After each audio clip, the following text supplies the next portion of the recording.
देखिए, तो कल हम लोगों ने ये डिस्कस कर लिया था कि एक्सपेरिमेंटली हमें इलेक्ट्रॉन, प्रोटॉन, न्यूट्रॉन इन सब को पास में लाने की स्थिति में कैसा क्या फर्क पड़ता है, कब किस तरीके के फोर्स लगता है ना। हम एक्सपेक्ट कर रहे थे हर वक्त अट्रैक्टिव फोर्स का, पर सिचुएशन हमें अलग भी देखने को मिला। कई बार रिपल्सिव देखने को मिला, तो कई बार अट्रैक्टिव जैसा हम चाह रहे थे वैसा हो भी रहा था, लेकिन फोर्स काफी ज्यादा स्ट्रांग था, है ना। तो हमें अलग अलग सिनेरियो हमें फेस करनी पड़ी। तो इन सब के कंक्लूजन क्या निकला कि इलेक्ट्रॉन, प्रोटॉन, न्यूट्रॉन इन सब के पास एक स्पेशल, न्यूट्रॉन के पास नहीं, इलेक्ट्रॉन एंड प्रोटॉन के पास एक स्पेशल कैरेक्टरिस्टिक्स है जिसके दम पे वो ये इलेक्ट्रिक फोर्स को जनरेट करता है। और इस कैरेक्टरिस्टिक्स को क्या नाम दिया गया? चार्ज, है ना। और ये भी आपको बता दिया कि एक्सपेरिमेंटल कंडीशन से हमें ये समझ में आया कि जिस तरीके के कैरेक्टरिस्टिक्स इलेक्ट्रॉन के पास है उससे कुछ हिसाब से थोड़ा सा अलग प्रोटॉन के पास है ना। इसलिए हमने बाइनरी सिस्टम को डिजाइन किया और ये कहा कि चलो इलेक्ट्रॉन के पास भी वो सेम कैरेक्टरिस्टिक्स है जो कि प्रोटॉन के पास है, लेकिन इनमें फिर भी थोड़ा सा डिफरेंसेस है। और इस डिफरेंस को हम मेंशन करने के लिए क्या तरीका ढूंढा? बोल दिया इलेक्ट्रॉन के ऊपर पॉजिटिव चार्ज है एंड न्यूट्रॉन के पास, इलेक्ट्रॉन के पास नेगेटिव चार्ज है और प्रोटॉन के पास पॉजिटिव चार्ज है। और न्यूट्रॉन के पास किसी भी किस्म का चार्ज नहीं है, ये इलेक्ट्रिकली न्यूट्रल है, ठीक है ना। क्लियर? अब यहां से तैयार होता है एक कंसेप्ट जिसको हम बोलते हैं चार्ज के प्रॉपर्टीज के बारे में एक्चुअली में। तो चार्ज की जो प्रॉपर्टी है वो कुछ चीजों को फॉलो करता है ना। वो चीजें क्या क्या है? जैसा कि आप देख पा रहे हैं कि जो बेसिक जो प्रॉपर्टी है चार्ज के पास, वो ये तीन कैरेक्टरिस्टिक्स हैं। पहला, एक तो एडिटिविटी ऑफ चार्ज है ना। एडिटिविटी ऑफ चार्ज का मतलब समझ रहे हो क्या है? कि मतलब अगर एक सिस्टम है मान लो जिसमें कई सारे इलेक्ट्रॉन हैं, कई सारे प्रोटॉन हैं, कई सारे न्यूट्रॉन हैं, तो हमें नेट चार्ज कैसे पता चलेगा? तो इसका जवाब बड़ा सिंपल है। आप क्या करेंगे? सबको सीधे सीधे जोड़ देंगे, तो जो आंसर आपको मिलेगा आप बोलेंगे इतना ही चार्ज उस आइसोलेटेड सिस्टम के पास है। मेरे कहने का मतलब, जैसे मान लो कि ये एक कोई बॉक्स है मान लो, है ना। इसमें मैं बोल दिया कि चलो इसमें 4 इलेक्ट्रॉन है, ठीक है। 4 क्या है? इलेक्ट्रॉन। और मान लो मैंने कह दिया कि 6 मान लो इसके पास प्रोटॉन है और मैंने कह दिया 10 इसके पास न्यूट्रॉन है, ठीक है। 4 इलेक्ट्रॉन, 6 प्रोटॉन और 10 न्यूट्रॉन। अब टोटल चार्ज कितना होगा? तो टोटल चार्ज निकालने का तरीका क्या होगा जानते हो? सिंपली आप क्या करिए, एक इलेक्ट्रॉन में कितना चार्ज होगा? माइनस ई के बराबर, ठीक है। दूसरे तो 4 इलेक्ट्रॉन मिलके कितना चार्ज हो जाएगा? -4 ई के बराबर हो जाएगा कि नहीं हो जाएगा? क्लियर? तो इलेक्ट्रॉन के ऊपर सारे इलेक्ट्रॉन मिला के चार्ज हुआ -4 ई के बराबर। प्लस प्रोटॉन के पास, एक प्रोटॉन के पास चार्ज कितना होता है सबको पता है, प्लस ई के बराबर होता है। इलेक्ट्रॉन और प्रोटॉन में कैरेक्टरिस्टिक सेम होता है, मैंने बताया था, है ना। एग्जैक्टली सेम पैरामीटर में चार्ज होता है। लेकिन कितने प्रोटॉन है बताओ? 6 प्रोटॉन आपके सिस्टम में है, तो कितना टोटल चार्ज प्रोटॉन प्रोटॉन मिला के कितना हो जाएगा? +6 ई के बराबर। प्लस न्यूट्रॉन के पास कितना चार्ज होता है? तो आप जानते हैं एक न्यूट्रॉन के पास चार्ज कितना होता है? 0। इलेक्ट्रिकली न्यूट्रल होता है, न्यूट्रॉन के पास किसी भी किस्म के चार्ज होता नहीं है। तो 10 न्यूट्रॉन अगर है तो 10 × 0 तो 0 ही आएगा। टोटल कितना आएगा? -4e + 6e is equal to +2e। कितने लोग समझ गए? तो आपके जो सिस्टम था उसके पास नेट चार्ज कितना हुआ? तो वो हुआ +2e के बराबर, है ना। इस पूरे तरीके को हम क्या बोलते हैं? Additivity of charge. यानी कि ओवरऑल एक सिस्टम के पास टोटल चार्ज कितना है ये कैसे पता चलेगा? तो बड़ा सिंपल सा फंडा है। हम क्या करेंगे, जितने भी हमारे पास चार्ज पार्टिकल्स हैं उन सबको हम क्या करेंगे? जोड़ेंगे, है ना। सीधे सीधे जोड़ देंगे। जिसके पास इलेक्ट्रॉन है तो एक हर एक इलेक्ट्रॉन के पास -e चार्ज है, प्रोटॉन है तो हर एक प्रोटॉन के पास प्लस ई चार्ज है, और न्यूट्रॉन है तो उसके पास किसी भी किस्म का चार्ज नहीं है। और सीधे सीधे हम इनको क्या करते चले जाएंगे, जोड़ते चले जाएंगे। समझ गए हो सब लोग? क्लियर है लाला? पक्का? तो ये हो जाएगा आपके total charge on the system, और इसी को बोलते हैं हम एडिटिविटी ऑफ चार्ज। ठीक है, यहाँ तक कोई दिक्कत? तो मेरे ख्याल से पहला पॉइंट आपने डील कर लिया होगा, और ये काम आप पहले भी किए हो केमिस्ट्री वगैरह में, जब आप एटॉमिक स्ट्रक्चर करे होगे, है ना। आपने वो आयोनाइजेशन स्टेट वगैरह जब पढ़ा होगा तो ऐसे ही तो निकाला था कि अगर एक सोडियम के ऊपर से अगर एक इलेक्ट्रॉन चला जाए तो सोडियम के ऊपर चार्ज प्लस में आ जाएगा, नहीं आ जाएगा? क्यों प्लस में आ जाएगा? जैसे मान लो सोडियम है ना, तो एक न्यूट्रल सोडियम एटम है। सोडियम एटम न्यूट्रल होने का मतलब इसमें जितना इलेक्ट्रॉन है ना, अगर n नंबर में इलेक्ट्रॉन है तो उसके पास n नंबर पे प्रोटॉन भी होगा। तो टोटल चार्ज कितना था? 0 प्लस Ne माइनस Ne 0। तो जैसे ही इसमें से आप एक इलेक्ट्रॉन निकाल के बाहर ले जाओगे तो अब इलेक्ट्रॉन कितना हो जाएगा, कोई बताएगा? n-1 हो जाएगा, है ना। और जबकि प्रोटॉन कितना है, अभी भी n के बराबर ही है। तो टोटल चार्ज कितना हो जाएगा बताओ? प्लस E के बराबर। मेरी बात समझ में आया? क्लियर? तो इसी को बोला जाता है additivity of charge. Second, charge के बारे में जो कैरेक्टरिस्टिक्स होते हैं, प्रॉपर्टी होता है, charge is conserved. Charge is conserved ये कब के लिए लागू है? अगर हमारे पास एक आइसोलेट सिस्टम है, आइसोलेट सिस्टम में तो समझते हो ना, जहां पे कोई नए तरीके के चार्ज पार्टिकल आ नहीं सकता, ना ही उसको छोड़ के कोई चार्ज पार्टिकल वहां से जा सकता है, पूरी तरीके से बंद सिस्टम है, तो उसमें जो टोटल चार्ज है वो क्या नहीं हो सकता, चेंज नहीं हो सकता। ठीक है ना? क्लियर है? नेट चार्ज उस सिस्टम का क्या रहेगा, हमेशा कंजर्व ही रहेगा। Am I clear? मतलब ये है कि जैसे अगर मान लो एक सिस्टम है, इसके पास मैंने कह दिया प्लस 4e चार्ज है, प्लस 4e चार्ज, और ये सिस्टम आइसोलेट है ना, तो आप कुछ भी कर लीजिए, इस सिस्टम का चार्ज चेंज नहीं होगा, टोटल चार्ज चेंज नहीं होगा। ठीक है ना? अब इसका क्या मतलब है समझना। जैसे मान लो इसके पास दो अलग अलग, एक सिस्टम के अंदर दो सिस्टम था, मान लो एक के पास मान लो +3 चार्ज था, दूसरे के पास +1 चार्ज था, तो टोटल कितना चार्ज हुआ? +4e के बराबर चार्ज हुआ। ठीक है ना? इन दोनों में ऐसा कुछ हमने किया कि पता चला कि एक के पास आ गया -1 चार्ज, पहले वाले के पास कितना चार्ज आ गया? -1। तो बाय डिफॉल्ट बताओ दूसरे के वाले के पास कितना चार्ज आ गया होगा? तो आप जवाब समझ गए होगे, +5। कितने लोग समझ रहे हो? क्योंकि तभी जाके ये +4 बनेगा, क्योंकि +5 -1 करोगे तो +4 आएगा, तभी जाके आपके चार्ज कंजर्व रह पाएगा। कितने लोग समझ गए हो? Am I clear? तो किसी भी आइसोलेट सिस्टम के पास जो नेट चार्ज होगा वो हमेशा कैसा रहेगा? कंजर्व होगा। चार्ज एक जगह से दूसरी जगह जा सकता है, ठीक है ना, लेकिन अगर सिस्टम आइसोलेट है तो सिस्टम के अंदर जो नेट चार्ज होगा उस पर कोई असर नहीं पड़ेगा। Am I clear? यहां तक कोई दिक्कत हो तो हाथ उठाओ। नहीं है ना? Very good. नेक्स्ट, इसमें जो थर्ड पॉइंट हमें जानना है वो ये है कि ये बहुत इंपॉर्टेंट भी है, क्वांटाइजेशन ऑफ चार्ज। अब क्वांटाइजेशन ऑफ चार्ज क्या होता है समझना। क्वांट जो वर्ड देख रहे हो ना, ये जो क्वांट, ये क्वांट का मतलब एक तरह से अंग्रेजी में पैकेट होता है। क्या होता है? पैकेट, है ना। अब इसका क्या मतलब है कि एक छोटा सा एग्जांपल देखो, जैसे मान लो आपके क्लासरूम है, मान लीजिए उस क्लासरूम में, जैसे आप क्लास 12th में है, मान लीजिए आप 12th मैथमेटिक्स सेक्शन के हैं, मान लेते हैं सब लोग।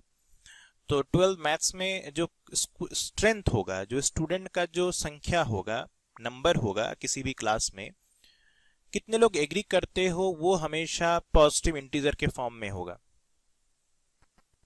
It will be always in a form of positive integer. मतलब क्लास का स्ट्रेंथ या तो 0 होगा, कोई भी बच्चा नहीं आया, सारे लोग एब्सेंट है, संडे है मान लो, सब पूरा क्लास बंद है, कोई बच्चा नहीं है क्लास के अंदर। और अगर क्लास लगेगा, अगर बच्चे आएंगे, तो क्लास के स्ट्रेंथ हम क्या हो सकता है? 1 हो सकता है, 2 हो सकता है, 3 हो सकता है, 4 हो सकता है, 5 हो सकता है, 6 हो सकता है। क्या क्लास रूम का स्ट्रेंथ, बच्चों का स्ट्रेंथ 4.5 हो सकता है क्या? नहीं हो सकता है। Am I right? क्लास का स्ट्रेंथ हमेशा इंटीजर ही होंगे, पॉजिटिव इंटीजर्स ही होंगे, है कि नहीं? ठीक है ना? ठीक उसी तरीके से किसी भी ऑब्जेक्ट या किसी भी पार्टिकल के ऊपर जो चार्ज होगा ना, ध्यान रखिएगा, वो भी हमेशा पॉजिटिव इंटीजर के मल्टीपल होगा, प्लस ई का या फिर माइनस ई का। अब इसका क्या मतलब, या तो किसी भी सिस्टम के ऊपर एक इलेक्ट्रॉन है तो उसके ऊपर चार्ज माइनस ई होगा, या तो 2 इलेक्ट्रॉन होगा -2e हो जाएगा, या फिर 3 इलेक्ट्रॉन होगा तो -3e हो जाएगा, so on and so on. या फिर इलेक्ट्रॉन से ज्यादा प्रोटॉन है, मान लो एक प्रोटॉन है तो चार्ज कितना हो जाएगा, +e। 2 प्रोटॉन होगा तो +2e, 3 प्रोटॉन होगा तो +3। तो कितने लोग समझ गए हो कि जो किसी भी सिस्टम के ऊपर जो चार्ज होगा, ये मान लो कोई सिस्टम है हमारे पास, इसमें जो भी चार्ज होगा वो हमेशा Ne के बराबर होगा, जहां पे n क्या क्या हो सकता है, पॉजिटिव और नेगेटिव इंटीजर्स। 0 भी हो सकता है, आप समझ ही गए होगे, कोई चार्ज नहीं है, न्यूट्रल सिस्टम है तो 0 × e, 0 × e कितना आ जाएगा, 0 आ जाएगा, कोई चार्ज नहीं है। कितने लोग समझ गए हो, यानी कि किसी भी सिस्टम के ऊपर जो चार्ज होंगे वो हमेशा ही इलेक्ट्रॉन के चार्ज के मल्टीपल के फॉर्म में होंगे। ऐसा क्यों, तो आप जानते हैं इलेक्ट्रॉन और प्रोटॉन को और ज्यादा सब डिवाइड नहीं किया जा सकता, ठीक है ना। इलेक्ट्रॉन और प्रोटॉन अपने आप में सबसे छोटे पार्टिकल के फॉर्म में है, इसको, इस चार्ज पार्टिकल को और ज्यादा छोटे फॉर्म में तोड़ा नहीं जा सकता है। तो जब भी चार्ज आपको मिलेगा, या तो 1 इलेक्ट्रॉन, 2 इलेक्ट्रॉन, 4 इलेक्ट्रॉन, 20, 100, 500 कुछ भी इलेक्ट्रॉन होगा, या प्रोटॉन्स होंगे, समझ रहे हो कि नहीं। तो हमेशा आपके ऊपर किसी भी सिस्टम में जो चार्ज होगा वो हमेशा किसके फॉर्म में होगा, n × e के बराबर होगा। क्या सब लोग समझ गए हैं, क्लियर है, पक्का, ठीक। तो इसी को बोलते हैं क्वांटाइजेशन ऑफ चार्ज, यानी कि पैकेट ऑफ अ चार्ज, यानी कि चार्ज हमेशा, चार्ज का जो पैकेट बनेगा एक तरह से समझ लो, वो कितने, हर एक पैकेट कितने का होगा, +-e का होगा, या तो +e होगा या फिर -e होगा, है ना। तो या तो आप 10 पैकेट +e लेके आइए तो टोटल चार्ज +10e हो जाएगा, 10 पैकेट -e पकड़िए तो -10e हो जाएगा। कितने लोग समझ रहे हो, ठीक है। तो इसी फिनोमिनन को बोला जाता है क्वांटाइजेशन ऑफ चार्ज। क्या सबको यहां तक क्लियर हो गया है, पक्का है ना। तो आप चाहे तो इसको आप वो कर सकते हैं, नोट कर सकते हैं ना। कंडक्टर और इंसुलेटर, ये बेसिकली आप जानते हैं, है ना, कौन सा मटेरियल कंडक्टर होता है, कौन सा मटेरियल इंसुलेटर होता है। कंडक्टर वो मटेरियल्स हैं, आप पिछले चैप्टर में पढ़ चुके हो, जो आसानी से क्या कर दे, चार्ज को या इलेक्ट्रॉन्स को फ्लो करने को क्या कर दे, अलाउ कर दे, जिसमें से इलेक्ट्रिसिटी आसानी से चल सके। और इंसुलेटर वो होंगे जिसमें चार्ज आसानी से चल ना पाए, जिसको चलने में दिक्कत हो या चलने ना ही दे, ठीक है ना। एक अर्थ के बारे में आपको बहुत इंपॉर्टेंट जानकारी है, वो ध्यान रखना होगा। अर्थ जो है वो हमारे लिए इनफाइनाइट नंबर ऑफ चार्ज के सोर्स है। क्या कह रहा हूं मैं, ये इनफाइनाइट नंबर ऑफ चार्ज का क्या है, सोर्स है। मतलब ये जरूरत पड़ने पर हमें जितना ज्यादा चार्ज आप इससे लेना चाहते हो, या फिर जितना ज्यादा चार्ज आप इसमें डंप करना सोचते हो, छोड़ना चाहते हो, ये अर्थ आपके लिए करके दे सकता है। मेरी बात समझ रहे हो ना, कि आप जितना ज्यादा चार्ज आप लेना चाहते हो अर्थ से, उतना चार्ज आप अर्थ से क्या कर सकते हो, ले सकते हो अपने जरूरत के हिसाब से, है ना। तो हमारे लिए, जो हम धरती में जो लोग रहते हैं, हमारे लिए अर्थ जो है वो इनफाइनाइट नंबर ऑफ चार्ज का सोर्स होगा। चाहे वो आप पॉजिटिव के सेंस में सोचो, चाहे आप वो नेगेटिव चार्ज के सेंस में सोचिए, है ना। ये बहुत ज्यादा इलेक्ट्रॉन और प्रोटॉन अपने अंदर कैरी करता है अर्थ, है ना। और ये हम इनफाइनाइट नंबर ऑफ चार्ज हमेशा दे सकता है जरूरत के हिसाब से। दूसरा चीज आपको यह ध्यान रखना होगा, अर्थ जो है वो हमेशा इलेक्ट्रिकली क्या होता है, न्यूट्रल होता है ना। क्योंकि इसमें इतना ज्यादा प्रोटॉन और इलेक्ट्रॉन है, अर्थ इतना बड़ा साइज का है, हर चीज प्रोटॉन और इलेक्ट्रॉन से बना है, आप समझ ही रहे हो। तो इसमें से आप अपने जरूरत भर का चार्ज ले लीजिए या फिर इसमें छोड़ दीजिए, उससे उसका टोटल चार्ज में कोई खास असर नहीं पड़ता है ना। क्लियर है, समझ रहे हो मेरी बात, उससे उसके गिनती में, चार्ज की गिनती में कोई असर नहीं पड़ेगा। तो अर्थ हमेशा इलेक्ट्रिकली न्यूट्रल बना रहता है। एम आई क्लियर, ठीक है। और यहीं से एक कंसेप्ट आता है जो क्वांटाइजेशन आपने अभी पढ़ा है, Q बराबर NE। ये चीज हमें बहुत, जब छोटे चार्ज के कैलकुलेशन करते हैं ना, तो उस समय पे हमें ध्यान रखना होता है कि हम जो चार्ज ले रहे हैं वो Ne के बराबर हमने कंसीडर किया है कि नहीं किया है ना। जब चार्ज बहुत ज्यादा होता है तो उसमें और Q बराबर एनी में थोड़ा बहुत एरर भी रह जाए, हमने जो कंसीडर किया उतना चार्ज हो सके कि नहीं हो सके, फ्रैक्शन में हो जाए, उससे कोई फर्क नहीं पड़ता है, क्योंकि जो आपकी एरर हो जाती है वो बहुत कम हो जाती है। कितने लोग मेरी बात समझ रहे हो? ये एग्जाम में पूछा जाता है कि जब बहुत ह्यूज चार्जेस हो तो क्वांटाइजेशन फॉलो करना क्या हमारे लिए कंपलसरी है? तो आप जवाब देंगे नहीं, कि जब बहुत ज्यादा 500 कूलम चार्ज की हम बात कर रहे हैं मान लो, है ना, तो 500 कूलम बहुत ज्यादा चार्ज है नहीं है। एक इलेक्ट्रॉन के ऊपर कितना चार्ज है ये भी लिखे हो आप, 10⁻⁻19 कूलम, 10⁻⁻19 कूलम, तो उसके कंपेयर में 500 कूलम बहुत ज्यादा चार्ज है। बहुत ज्यादा इलेक्ट्रॉनों की जरूरत पड़ेगी जो इकट्ठा मिलके क्या बनाएंगे, 500 कूलम चार्ज बना पाएंगे, ठीक है ना। तो उसमें अगर आपने एक आध इलेक्ट्रॉन, आधा इलेक्ट्रॉन के हिसाब में अगर गड़बड़ी भी की है तो उससे आपके कैलकुलेशन पे कोई असर नहीं पड़ेगा। कितने लोग समझ रहे हो, है ना। लेकिन आप ये नहीं बोल सकते किसी ऑब्जेक्ट के ऊपर 4.5 इलेक्ट्रॉन है। Am I clear?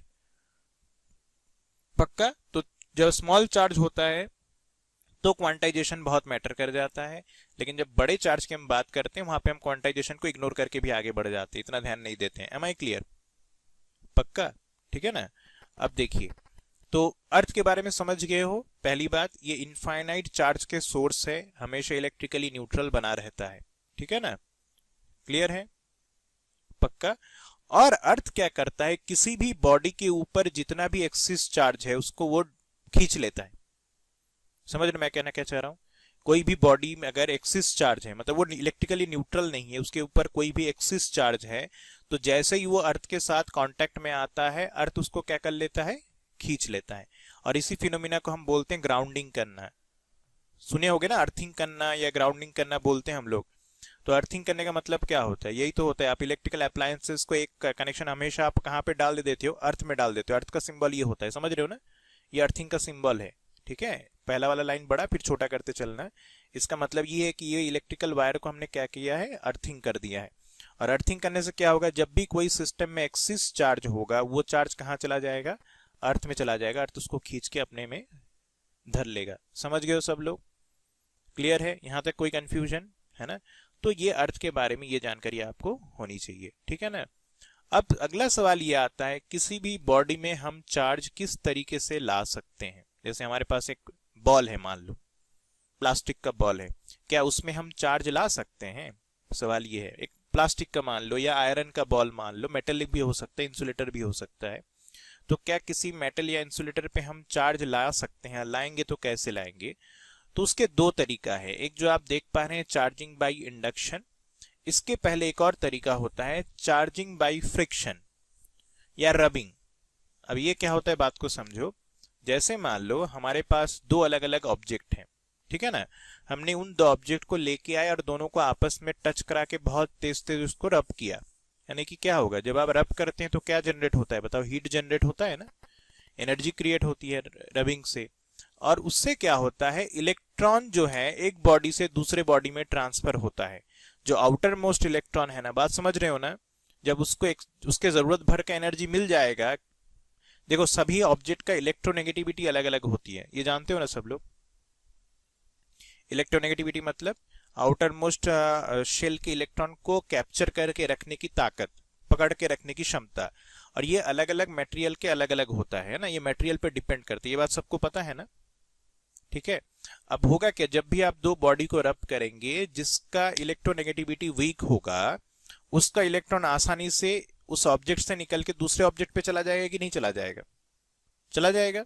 तो देखो, इसके पास पहले मान लो ये दोनों, ये वाला भी मेरे जो हाथ के मुट्ठी देख रहे हो ये, और ये दो अलग अलग ऑब्जेक्ट है, दोनों के दोनों मान लो इलेक्ट्रिकली न्यूट्रल था, ठीक है।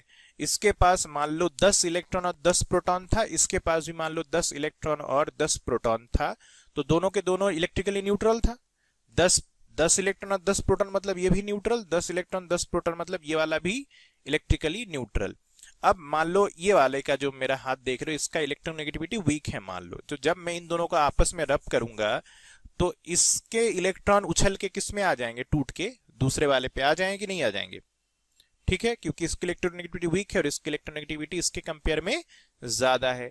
तो नतीजा क्या होगा, इसमें 10 इलेक्ट्रॉन था ना पहले, 10 में से एक इलेक्ट्रॉन इसमें से जम करके इसमें आ गया। बताओ इसके पास अब क्या चार्ज का क्या स्थिति है? इसके पास 10 इलेक्ट्रॉन और 10 प्रोटॉन था, अब एक नया इलेक्ट्रॉन आ गया तो इसके पास 11 इलेक्ट्रॉन हो गया कि नहीं हो गया? इस हाथ के पास 11 इलेक्ट्रॉन हो चुका है, जबकि इसके पास 10 इलेक्ट्रॉन और 10 प्रोटॉन था। अब इसमें से एक इलेक्ट्रॉन जा चुका है, ठीक है ना? तो इसमें अब क्या चार्ज की कहानी है? इसमें 10 प्रोटॉन और 9 इलेक्ट्रॉन है। कितने लोग समझ गए हो? तो इसके ऊपर अब कितना चार्ज है? प्लस ई के बराबर।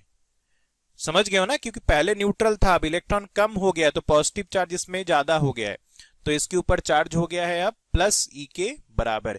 जबकि इसमें चार्ज कितना हो गया है, कौन बताएगा? माइनस ई के बराबर। पहले न्यूट्रल था, माइनस ई।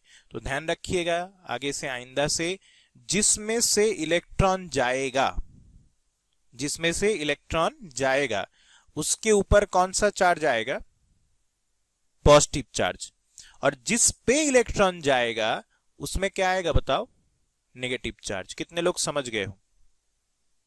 पक्का? और वो कंसेप्ट देखो अभी भी लागू है जो मैंने बोला था, total charge on the system is going to be conserve.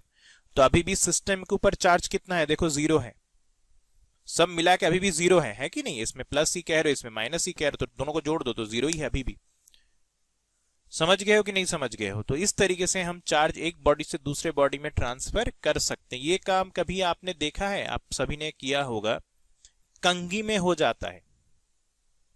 कंघी, आप कुछ देर तक अपने बालों में रब करते रहिए कंघी को, तो कुछ देर बाद उस कंघी से आप छोटे छोटे कागज के टुकड़ों को खींच सकते हैं। ये सबने बचपन में किया होगा। कंघी से हो जाता है, प्लास्टिक के पेन से भी हो जाता है। पेन को आप कुछ देर तक सर पे रब करिए और फिर देखिए कागज के टुकड़ा वो खींच सकता है। नोटिस किया है क्या बचपन में? छोटे बचपन में सब ये खेलते हैं ना। तो वो क्यों होता है? वो इलेक्ट्रिसिटी की वजह से ही हो पाता है, क्योंकि जब आप रब करते हैं बालों में तो आपके जो पेन है वो क्या हो जाता है? चार्ज अप हो जाता है, उसमें चार्ज आ जाते हैं, ठीक है ना? और जैसे ही आपके ड्राई पेपर होता है उसमें भी बहुत सारे इलेक्ट्रॉन प्रोटॉन तो होते ही हैं। तो ये आपके चार्ज जो पेन हो चुका है वो उसके चार्ज पार्टिकल को क्या करने लगता है? खींचने लगता है। और इलेक्ट्रोस्टैटिक फोर्स काफी स्ट्रांग होता है, ध्यान रखिएगा। ग्रेविटेशनल फोर्स वीक था पर इलेक्ट्रोस्टैटिक फोर्स काफी स्ट्रांग होता है। उसके बारे में हम आगे आएंगे, अभी डिस्कस करेंगे कूलम्ब्स लॉ ऑफ इलेक्ट्रोस्टैटिक में। काफी स्ट्रांग फोर्स होता है, ठीक है ना? तो वो दिखता है आपको, कहता वो पेपर ऊपर चढ़ता हुआ दिखाई देगा। देखा है ना सबने? आप करके भी देख सकते हो, ऐसा होता है। क्लियर? कई बार आपने नोटिस किया होगा कि किसी कुर्सी में बैठ गए और करंट मार रहा है, हुआ है? किसी पाइप को छू लिया है तो करंट मार रहा है, स्कूल में टैप को छू लिया है करंट मार रहा है, ऐसा होता है ना? तो ये सब इसी फ्रिक्शन की वजह से ही होता है। क्लियर है? समझ गए हो सब लोग? तो फ्रिक्शन के दम पे हम चार्ज को ले आ सकते हैं। Am I clear? तो आज का लेक्चर यहीं पे रोकते हैं, कल हम लोग डिस्कस करेंगे चार्जिंग बाय इंडक्शन का। Am I clear? पक्का? ठीक है।